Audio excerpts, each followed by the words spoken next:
Hello, my name is Patricia Moy. I've been a miniaturist for 35 years, and I also love making small books. And I've made, I hate to admit it, over 100, 5 of which are bought by the Mitchell Library, of which I'm really proud. And today I think we're going to have a look at just 1 or 2. Little book, one of the little books that I made, and this is to do with playing cards. And it's to do with designing the surface of a playing card, because I see playing cards as a combat, and this was a combat between queens and hearts and spades and clubs, and so I'm designing different pictures for each one, and I had a lot of fun designing these cards. When I made a book, this one is made with a leather embossed cover, and it's what they call perfect binding.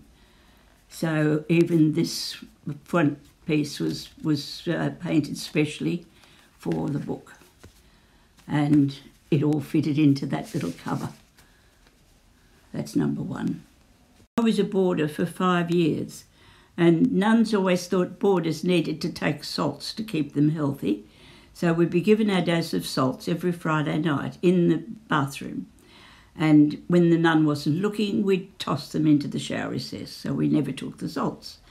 And the nuns got wind of this, and so they decided very cleverly they would put the salts into our breakfast teapot. And this they did, and of course tea never, I don't think I've drunk tea since, it's never tasted the same. And now I find that I always associate nuns with teapots. So this is the little book I made. This is the teapot that the story goes into. And if we can find the page directly, we'll find one of the nuns. And that was a little handmade because a whole story goes with it. There's a poem that goes with it. And that's the kind of thing I like to do with books. I've chosen to talk about this little book because it's different. It's what they call Coptic binding, which I find incredibly difficult, and I'm very proud of when I actually get one finished. It's got a hard cover, it's got platinum embossing, it's got epoxy resin over the painting, so it's got a lot of different things.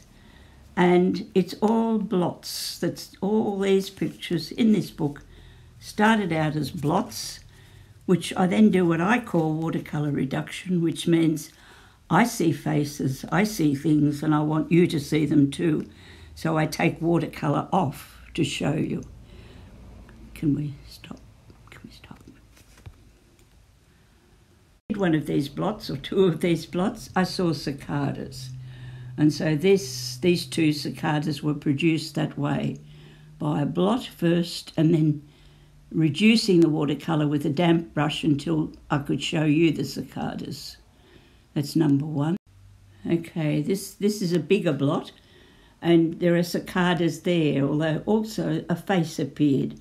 And if that happens, I try to induce the face to show you what I can see. Another one, again there are cicadas. I found that each one depicted the life of cicadas, not because I intended it, they just happened. And of course I've got a young boy, or had a young boy who's now a man, who loved collecting cicadas. So a lot of our early life was tied up with cicadas.